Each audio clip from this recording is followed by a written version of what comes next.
Hai semuanya, Assalamualaikum warahmatullahi wabarakatuh. Ketemu lagi sama aku Hanifah. Apa kabar teman-teman? Semoga kalian selalu sehat, selalu baik-baik aja seperti biasanya. Selalu bahagia pokoknya ya. Nah, untuk kalian yang baru pertama kali nonton video aku, selamat datang, selamat nonton. Aku upload video baru setiap hari Selasa, Kamis, Sabtu jam 8 malam. Jadi jangan lupa nonton ya. Oke, hari ini aku mau bahas satu kasus yang luar biasa menyentuh ya menurutku. Dan kasusnya ini masih terjadi di Asia ya, tepatnya di China. Udah banyak juga dari kalian yang request aku untuk bahas kasus ini. Jadi adalah kisah tentang seorang anak yang diculik sejak balita, teman-teman. Tapi puluhan tahun kemudian akhirnya bisa ditemuin. Aduh, sumpah ya, aku tuh pas research kasus ini bener-bener gak sadar air mata aku tuh tiba-tiba ngalir gitu. Mungkin kalian juga bakal tahu ya kenapa aku kayak gitu nanti pas udah dengar ceritanya. Ini sih luar biasa banget gitu, perjuangan seorang ibu untuk anaknya. Dan dari kisah ini ya, aku yakin banget kalau ternyata memang karma baik itu ada, teman-teman. Gimana sih cerita lengkapnya, kenapa bisa dia hilang, dan gimana juga sampai akhirnya dia bisa ditemuin? Langsung aja yuk kita bahas.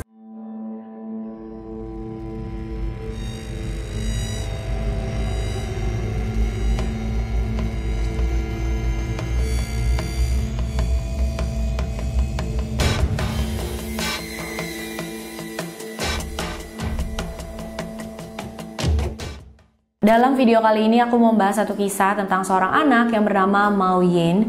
Dia lahir di Cina pada tanggal 23 Februari 1986. Ayahnya bernama Mao Zhenxing dan ibunya bernama Li Jingzi. Mohon maaf ya sekali lagi teman-teman kalau misalkan aku ada salah pengucapan. Mereka tinggal di kota Xi'an, Shaanxi, China. Dan mereka itu ya seperti keluarga pada umumnya aja ya, bahagia aja, normal. Orang tuanya dua-duanya bekerja. Orang tuanya bilang Mao Yin adalah anak yang pintar, ceria, aktif, sehat. Dia juga anak yang penurut, nggak suka nangis, anteng gitu ya. Jadi orang-orang tuh kalau ketemu Mao Yin yang kayak gemes gitu loh. Nah, Mao Yin ini adalah anak tunggal mereka ya. Dan mereka punya anak satu bukan karena mereka pengennya cuma punya anak satu, tapi karena memang ada peraturan dari pemerintah Cina kalau warganya itu nggak boleh punya anak lebih dari satu. Peraturannya ini mulai diberlakukan pada tahun 1979 dan tujuannya pastinya seperti yang kalian udah tahu ya, untuk mengontrol populasi di Cina yang udah padat banget dan juga untuk mengurangi kemiskinan di sana. Untuk masyarakat yang tinggal di perkotaan cuma boleh punya anak satu aja, nggak boleh lebih. Tapi untuk masyarakat yang tinggal di pedesaan mereka boleh punya anak dua. Tapi syaratnya anak pertama mereka itu adalah perempuan. Nah, tapi kalau misalkan anak keduanya perempuan lagi, terus mereka mau punya anak lagi gitu kan ya. Kalau 3 anak ya pastinya itu ada konsekuensinya gitu, ada sanksinya, dan juga anak ketiganya itu nggak bakalan dikasih tunjangan sosial sama pemerintah Cina. Makanya orang tua Mao Yin cuma punya anak satu, dan ibunya tuh pengen banget ya Mao Yin mengenyam pendidikan yang tinggi, dia belajar dengan giat, bisa jadi orang yang sukses kelak. Karena itu sang ibu punya panggilan untuk Mao Yin yaitu Jaja, yang artinya hebat. Nah, ayah dan ibunya Mao Yin kan dua-duanya bekerja ya teman-teman. Makanya kalau misalkan mereka lagi kerja ya nggak ada yang jagain Mao Yin kan di rumah. Nah, Mao Yin itu kalau pagi-pagi sebelum ibunya berangkat kerja dianterin dulu tuh ke sebuah preschool atau PAUD gitu ya kalau di sini, tapi sekaligus tempat penitipan anak gitu. Pagi-pagi dianterin ke sana, nanti kalau ibunya udah selesai kerja, pulang kerja langsung jemput Mao Yin, dibawa pulang ke rumah. Setiap hari kayak gitu. Kalau weekend baru deh Mao Yin diajak jalan-jalan sama orang tuanya. Biasanya katanya ke taman untuk main-main atau ke kebun binatang untuk lihat hewan-hewan. Dari situ kalian bisa lihat ya kalau mereka adalah keluarga yang bahagia dan harmonis. Sampai datanglah satu hari yang bakalan merubah semuanya. Saat itu tahun 1988, Mao Yin baru berusia 2 tahun 8 bulan dan ibunya tuh lagi pergi keluar kota. Jadi ibunya ini kan kerja di perusahaan pengekspor biji-bijian dan saat itu adalah masa panen. Jadi ibunya tuh harus berkunjung ke daerah pedesaan untuk mengunjungi salah satu supplier mereka gitu selama beberapa hari, dan Mao Yin akhirnya di rumah dijaga sama ayahnya aja nih. Ayahnya lah yang antar jemput Mao Yin ke tempat penitipan anak. Nah, pada tanggal 17 Oktober 1988, ayah Mao Yin tuh jemput dia dari tempat penitipan anak seperti biasa, mau dibawa pulang gitu kan. Tapi pas di perjalanan, Mao Yin ini bilang dia haus. Akhirnya ayahnya dan Mao Yin itu berhenti di depan sebuah hotel. Terus ayah tuh kayak lagi ngademin minuman yang mau dikasih ke Mao Yin kan. Dia berpaling sebentar, Dan pas dia ngeliat lagi, Mao Yin tuh tiba-tiba udah nggak ada, udah hilang teman-teman. Ayahnya coba cari keliling gitu kan, teriak-teriak Mao Yin, cari Mao Yin di mana. Terus tanya juga ke orang-orang, tapi tetap nggak ketemu. Akhirnya ibunya dikabarin lah. Ibunya langsung pulang ke rumah cepat-cepat dan pasti dia shock banget ya ngedenger anaknya hilang kayak gitu. Tapi saat itu menurut Lee, ibunya Mao Yin, dia tuh masih berpikir kalau Mao Yin cuma nyasar aja, terus nanti dia bakal ditemuin sama orang baik dan bakal dianterin pulang gitu loh. Dia nggak berpikir ada sesuatu yang serius lah, masih berpikir anaknya bakal segera ditemuin. Tapi setelah 1 minggu berjalan dan Mao Yin belum juga ditemuin, saat itulah Lee sadar kalau anaknya sedang dalam keadaan yang serius. Anaknya benar-benar hilang gitu. Lee mulai mencari anaknya lebih giat lagi. Dia puter-puter keliling, tanya-tanya sama orang yang di sekitaran hotel itu. Mungkin aja dia ngelihat si Mao Yin ini dibawa sama seseorang, atau mungkin melihat sesuatu yang bisa jadi petunjuk untuk menemukan Mao Yin gitu ya. Lee juga bahkan berhenti dari kerjanya untuk fokus mencari Mao Yin. Dia mencetak 10.000 lembar poster dan selebaran gitu ya, dibagiin sama dia ke seluruh kota Xi'an dan juga di beberapa kota lain, bahkan ke provinsi lain teman-teman. Dia juga tempelin di berbagai tempat umum kayak stasiun kereta, terminal bis, pokoknya berbagai macam tempat umum lah. Bahkan Lee juga pasang beberapa iklan di koran-koran lokal. Tapi sayangnya semua usahanya itu tidak membuahkan hasil. Mao Yin masih tetap belum ketemu. Menurut cerita Lee, selama bertahun-tahun dia tuh bakalan selalu nangis kalau ngelihat baju-baju, sepatu, dan segala macam peralatan anaknya. Dia bakal ngebayangin anaknya gitu kan. Dia frustasi, dia nangis terus, dia pengen teriak sekenceng-kencengnya katanya. Insting awalnya Lee adalah ya dia menyalahkan suaminya gitu. Kenapa sih kok bisa anaknya sampai hilang pas lagi dijagain sama suaminya? Sedangkan suaminya juga menyalahkan Lee. Kenapa sih kamu kerja keluar kota sampai ninggalin anak gitu kan, itu salah kamu juga gitu loh. Jadi ya mereka saling menyalahkan lah. Dan memang dari beberapa info yang aku baca, yang aku denger ya teman-teman, kalau ada orang pasangan gitu yang kehilangan anaknya, yang anaknya menghilang atau anaknya meninggal atau gimana, itu kebanyakan dari mereka memang saling menyalahkan. Habis itu hubungannya renggang dan akhirnya berpisah gitu. Dan itu juga yang terjadi sama orang tuanya Mao Yin. 4 tahun setelah Mao Yin hilang, mereka akhirnya bercerai teman-teman. Setelah pisah dengan suaminya pun Lee tetap nggak menyerah. Setelah bertahun-tahun itu orang-orang udah pada bilang udah pasrahin aja, ikhlasin aja, tapi Lee nggak mau. Lee tahu dia harus bisa menemukan anaknya. Dia tetap mencari anaknya. Jadi Senin sampai Jumat dia tuh kerja, karena memang kan untuk mencari anaknya dia butuh biaya ya teman-teman. Jadi dia kerja, Sabtu Minggu baru dia mencari anaknya. Jumat sore itu ya dia langsung pergi naik kereta, dia keliling ke kota-kota lain untuk cari anaknya, untuk cari Mao Yin. Terus Minggu malam dia pulang lagi ke rumah. Senin dia mulai kerja lagi. Begitu terus setiap minggunya selama bertahun-tahun. Gila sih ya. Terharu banget gak sih? Itu perjuangan seorang ibu sampai segitunya banget. Di saat semua orang udah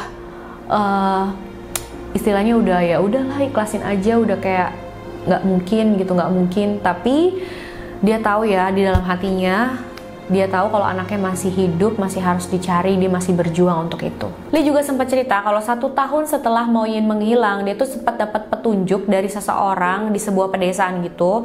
Nah dia bilang sama Lee, aku tahu nih ada pasangan suami istri di desaku, dia tuh mengadopsi anak dari Xi'an dan anaknya tuh mirip banget sama Jaja katanya. Coba deh kamu cek. Akhirnya Lee langsung lah mengikuti petunjuk itu kan. Lee semangat banget, dia langsung datengin desa itu. Tapi pas sampai di sana kan siang hari, jadi orang-orangnya belum pada pulang dari ladang, dari sawah gitu. Nah Lee nunggu sampai sore hari tiba. Pas sore hari tiba, orang-orang udah pada pulang ke rumah dan ternyata Lee tahu pasangan suami istri sudah membawa anak yang diadopsi itu ke kota Xi'an untuk mengurus beberapa dokumen katanya. Lee langsung siap-siap dia balik lagi cepet-cepet ke kota Xi'an untuk mencari anak itu. Dan katanya kan pasangan suami istri ini bersama anak yang diadopsi itu tinggal di hotel. Tapi hotelnya di mana nggak dikasih tahu, dia nggak tahu nih. Akhirnya Lee datengin satu-satu hotel yang ada di Xi'an.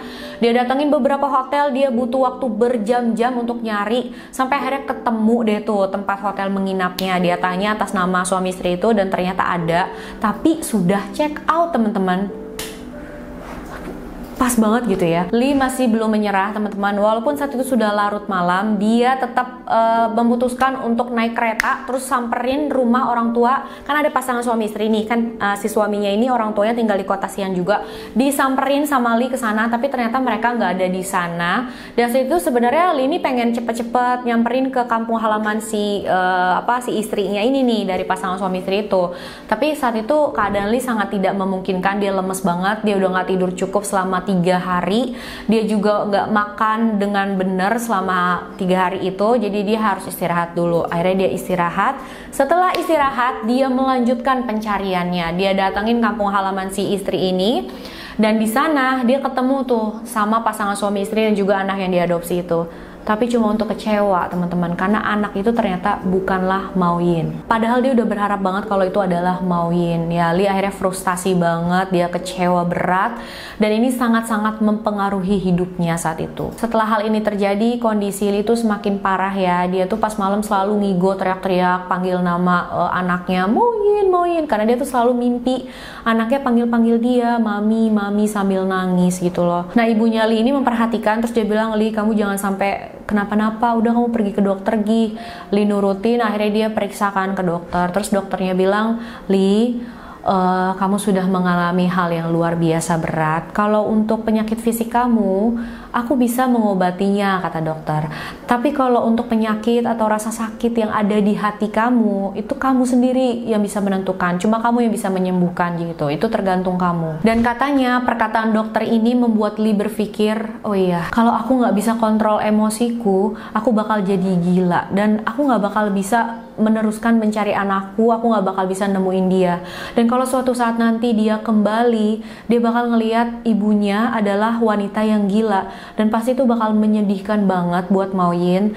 Jadi semenjak itu Lee bertekad kalau dia akan mengontrol emosinya, mengendalikan dirinya supaya dia bisa tetap waras dan dia bisa tetap terus mencari anaknya. Dia nggak ada waktu untuk kecewa-kecewaan, dia langsung fokuskan semua energinya untuk mencari anaknya. Setelah beberapa tahun Mao Yin menghilang, Lee akhirnya sadar ternyata bukan dia doang nih orang tua yang kehilangan anaknya kayak gini. Banyak juga ternyata orang tua lain yang mengalami hal sama, bukan cuma di kota Xi'an aja, tapi juga di beberapa kota lain, bahkan di provinsi lain yang ada di Cina gitu kan. Akhirnya Lee bekerja samalah dengan mereka. Jadi mereka ini seperti membuat satu jaringan, mereka membantu satu sama lain, tukar-tukaran selembaran. Jadi Lee ini bakal kirimin selembarannya itu ke orang yang ada di kota atau provinsi lain itu, dan orang yang ada di sana itu menyebarkan selembaran dari Lee ini tentang anaknya yang hilang, dan begitu juga sebaliknya. Jadi ya, pencarian anaknya ini bisa mencakup daerah yang lebih luas ya. Kalian tahu gak sih sampai berapa lama Lee melakukan hal ini? Sampai belasan tahun teman-teman. Tapi setelah belasan tahun itu pun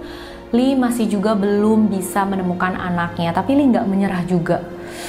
Tekadnya itu bulat banget gitu ya. Setelah 19 tahun Mao Yin menghilang, Lee ini bergabung dengan satu website yang bernama Baby Come Home. Jadi ini adalah satu organisasi yang membantu para orang tua bersatu kembali dengan anaknya yang hilang. Saat bekerja sama dengan Baby Come Home ini, Lee membantu 29 anak untuk bertemu kembali dengan orang tuanya. Banyak ya yang ditolong sama dia. Dan Lee bilang setiap kali dia melihat anak yang bertemu lagi dengan orang tuanya, dia selalu merasa, kenapa bukan anakku? Tapi pas melihat para orang tua itu memeluk anak-anaknya, Lee bilang dia juga ikut bahagia untuk mereka. Dan dalam pikirannya saat itu ya udah nggak apa-apa deh kalau misalkan aku nggak bisa nemuin anakku, kalau misalkan aku nggak mungkin bisa ketemu lagi sama dia, seenggaknya aku bisa membantu para orang tua lain untuk bertemu kembali dengan anaknya. Salut banget sih. Setelah apa yang dia alami, dia tuh bukannya marah, sedih, frustasi, atau nyalahin keadaan. Dia justru membuat kesedihannya itu, musibah yang dialami itu untuk bisa membantu orang lain. Kayaknya jarang banget ya orang yang bisa kayak gini. Terus di tahun 2009, pemerintah Cina tuh membuat DNA database. Jadi kalau misalkan ada orang tua yang kehilangan anaknya, dia bisa taruh DNA-nya di sana. Dan untuk orang-orang yang merasa atau mempunyai kecurigaan kalau dia tuh diculik pas masih kecil, juga bisa taruh DNA-nya di sana. Dan kalau ada match, ada kecocokan, itu bakalan ketahuan. Dan ini kabarnya beneran membantu banyak banget kasus-kasus anak hilang yang akhirnya terselesaikan gitu. Keren ya? Yang bikin sedih lagi ya teman-teman, di tahun 2015 Lee harus kehilangan ibunya, dan ibunya Lee ini adalah salah satu orang yang paling mendukung Lee pada saat dia mencari Mao Yin gitu ya. Selama belasan tahun dia mencari Mao Yin, ibunya tuh selalu mendukung dia, support dia, bantuin dia. Pastinya dia pengen banget nemuin cucunya. Makanya pas ibunya lagi sakit itu, Lee bisikin ke telinga ibunya, "Mam, jangan khawatir, aku pasti bakal temuin Mao Yin, aku bakal bawa dia pulang lagi, jangan khawatir ya." Dan kalian tahu teman-teman, ibunya Lee ini meninggal di tanggal dan bulan yang sama dengan Mao Yin pas lahir. Jadi neneknya Mao Yin ini meninggal di hari yang sama Mao Yin lahir. Karena kerja keras dan usahanya Lee untuk mencari anaknya ini, kisah Lee ini sangat-sangat booming di Cina, ada di berbagai media, bahkan Lee ini sempat tampil di X Factor. Nah ini ya teman-teman, salah satu manfaat baik media. Jadi akhirnya usahanya Lee ini membuahkan hasil. Pada bulan April tahun 2020, ada seorang pria yang kasih bocoran informasi kepada Lee. Dia bilang, "Aku tahu ya seorang anak yang diadopsi sama pasangan suami istri di tahun 1980-an dan mukanya tuh mirip banget sama anak kamu, yaitu Mao Yin." Dan dikirimlah sama orang ini foto si anak tersebut pas udah dewasanya. Terus sama Lee foto itu dikasih ke polisi, dan polisi menggunakan teknologi pengenalan wajah untuk mencari identitas pria ini. Dan akhirnya ketemu teman-teman, dia adalah seorang pria yang bernama Gu Ningning, tinggal di kota Chengdu, provinsi Sichuan, sekitar 700 km dari kota Xi'an. Terus dicocokin lah DNA-nya si pria ini sama DNA Lee, dan ternyata hasilnya cocok teman-teman. Nggak diraguin lagi kalau mereka adalah ibu dan anak. Setelah 32 tahun dan mengikuti ratusan petunjuk, akhirnya Lee bisa menemukan anaknya ya teman-teman, bisa menemukan Mao Yin. Jadi ternyata Mao Yin itu diculik sama seseorang, terus dijual ke pasangan suami istri yang belum punya anak seharga 6.000 yuan, atau kalau sekarang tuh sekitar 13 jutaan rupiah. Setelah diadopsi, namanya berubah menjadi Gu Ningning, dan dia dibesarkan sebagai anak tunggal di keluarga itu. Dia sekolah TK sampai kuliah di kota Chengdu itu. Ironisnya lagi nih guys, jadi Mao Yin itu pernah melihat Lee di televisi saat sedang mencari anaknya gitu kan, dan Mao Yin ini berpikir, "Aduh kasihan banget ya ibu itu, kayaknya dia orang yang baik, semoga anaknya bisa cepat ketemu lah." Dan dia katanya melihat memang anaknya tuh ada kemiripan sama dia pas masih kecil, tapi dia nggak menghubungkan ke dirinya gitu lah. Dia nggak nyangka lah kalau dirinya ini yang ternyata dicari gitu sama ibu-ibu di dalam televisi itu. Karena kisah Lee yang mencari anak itu sudah booming banget ya di Cina, akhirnya mereka tuh dijadwalkan untuk bertemu pada tanggal 18 Mei untuk diliput oleh CCTV atau China Central Television. Pas mau ketemu untuk pertama kali setelah 32 tahun itu, Lee bilang dia deg-degan banget. Lee bilang seperti ini, "Aku takut dia nggak kenal sama aku, nggak bisa terima aku, dan mungkin di hatinya dia sudah melupakan aku. Aku takut banget kalau saat aku ingin merangkul anakku, dia nggak mau menerima pelukanku. Aku rasa itu akan jauh lebih menyakitkan kalau sampai anak yang sudah aku cari-cari selama 32 tahun tidak mau menerima cinta dan pelukanku." Akhirnya tanggal 18 Mei datang, sudah banyak media yang menunggu untuk meliput. Saat melihat ibunya, Mao Yin langsung lari nyamperin Lee sambil teriak, "Mami, mami," dan mereka langsung berpelukan teman-teman. Ada ayahnya juga hadir di sana. Jadi yaudah mereka tuh reunian, mereka ketemu lagi, mereka berpelukan, pastinya nangis. Benar-benar suasana yang haru banget sih. Lee bilang saat itu dia seperti melihat anak yang masih kecil lari ke dia panggil mami, karena memang waktu kecil tuh ya Mao Yin suka melakukan hal kayak gitu juga teman-teman, lari nyamperin mamahnya terus sambil mami gitu. Setelah pertemuan ini, Mao Yin memutuskan untuk stay di kota Xi'an bersama ayah dan ibu kandungnya selama 1 bulan. Ayah dan ibunya itu menunjukkan beberapa foto-foto lama waktu Mao Yin masih bayi, waktu Mao Yin masih balita ya. Berharap mungkin Mao Yin bisa mengingat memori dia bersama ayah dan ibu kandungnya pas masih kecil itu. Tapi karena memang Mao Yin itu pas diculik masih kecil banget ya, 2 tahun 8 bulan. Dan saat itu dia nggak inget sama sekali apa aja memori yang sudah dia lalui bersama ayah dan ibunya. Tapi namanya ke ayah dan ibu kandung ya, memang tetap ada perasaan cinta itu. Mao Yin bilang dia tetap merasa cinta gitu sama ibu dan ayahnya, tapi dia cuma nggak bisa inget aja memorinya saat masih kecil itu. Lee juga membawa Mao Yin ke tempat yang biasa mereka datengin pas Mao Yin masih kecil, dan di sana Lee bilang kayak gini ke anaknya, "Jaja, anakku sayang, bisakah kamu mengecil lagi kembali ke umur 2 tahun 8 bulan? Dan mama kembali ke umur 28 tahun. Kita mulai lagi hidup kita dari awal, mengisi 32 tahun yang mama lewati tanpa kamu, nak." Kayak gitu. Tapi mereka berdua tahu kalau itu adalah hal yang gak mungkin. Ya itu cuma harapan mereka aja ya teman-teman. Dan karena saat itu memang Mo Yin sudah punya istri, sudah punya anak-anak, dia punya bisnis dekorasi yang harus dia kelola. Jadi memang dia nggak bisa tinggal dan menetap di dekat orang tua kandungnya. Dia cuma bisa stay di sana selama 1 bulan, habis itu dia balik lagi ke Chengdu untuk menjalani hidupnya. Dan Lee bilang dia mengerti banget hal ini. Dia tahu kalau anaknya itu sekarang sudah menjadi pria dewasa, punya tanggung jawab, punya keluarga sendiri. Dan Lee bilang dia tahu anaknya masih hidup, masih sehat aja itu sudah sangat bersyukur banget dia. Jadi dia nggak menuntut anaknya untuk tinggal deket dia lagi, tapi mereka masih tetap terus berkomunikasi lewat media sosial ya teman-teman. Li Jingzi bilang dia berterima kasih banget sama semua pihak yang sudah membantu menemukan anaknya, pemerintah Cina dan juga media Cina yang menyebarluaskan kisahnya ini. Li juga bilang kalau dia akan terus mengisi hidupnya untuk membantu para orang tua yang kehilangan anaknya supaya bisa kembali bertemu lagi gitu sama anaknya. Luar biasa. Identitas orang tua angkatnya Mo Yin sampai sekarang tidak dibagikan ke publik ya teman-teman. Begitu juga dengan orang yang memberikan bocoran info kepada Lee tentang Mo Yin ini. Dia juga bilang nggak mau identitasnya dipublikasikan. Sementara untuk pelaku yang menculik Mo Yin, pemerintah Cina bilang mereka masih terus berusaha melakukan investigasi untuk bisa menemukan siapa pelakunya itu. Oke teman-teman, itu dia kisah kita kali ini. Aku nggak tahu ya mau bilang apa. Pokoknya selain salut dan salut. Bisa jadi contoh yang bagus banget kan ini ya, kalau memang karma baik itu ada, kalau kita bantu orang lain, kita juga pasti dibantu sama orang lain. 32 tahun dia habiskan untuk mencari anaknya, akhirnya bisa ketemu, dan saat mencari itu pun dia nggak egois ya, padahal dia punya masalah yang besar banget, tapi dia masih meluangkan waktunya untuk membantu orang lain. Aduh, kayaknya nih susah sih, tapi patut ya untuk kita contoh, untuk kita ikutin. Makasih udah nonton videonya sampai akhir. Jangan lupa komen ya, apa pendapat kalian tentang kisah ini. Aku pengen banget denger. Dan untuk kalian yang udah request tentang kasus ini, aduh makasih banget. Ini kisah yang luar biasa, menyentuh banget ya menurutku.